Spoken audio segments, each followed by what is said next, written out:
In this video, we're going to cover alternative mortgage options available to borrowers who don't qualify under traditional lending guidelines.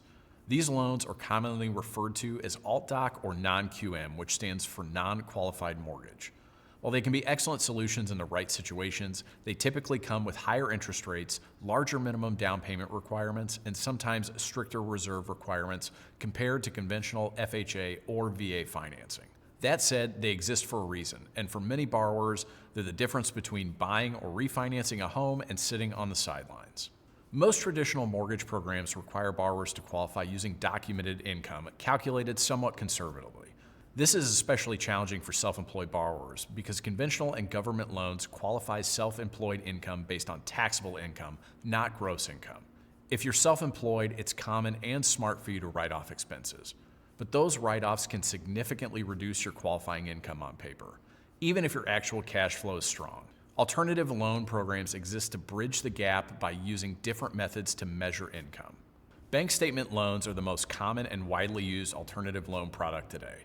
These programs typically review 12 to 24 months of bank statements either from personal or business accounts, or sometimes a combination of both depending on the program. Here's how it works. Eligible deposits are totaled over the 12 to 24 month period. The total is then averaged to create a monthly income, and a standard expense factor, commonly 50%, is applied. If that 50% expense factor is significantly higher than your real expenses, some programs allow a CPA-prepared expense letter to justify a lower ratio. This can dramatically increase qualifying income when structuring correctly. For most self-employed alternative loan options, 2 years of self-employment is the standard minimum requirement. Another category of alternative financing is asset-based income, sometimes called asset depletion. These programs calculate a qualifying monthly income based on your available assets rather than employment income.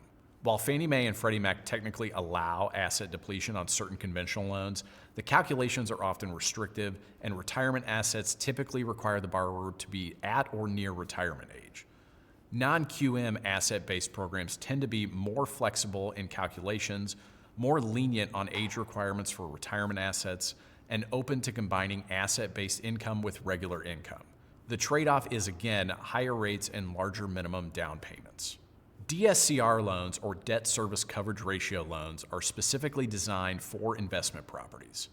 These loans require no personal income documentation, qualify the borrower based on the property's rental income potential, look at whether the rent can cover the mortgage payment, and allow borrowers to close in an LLC in many cases.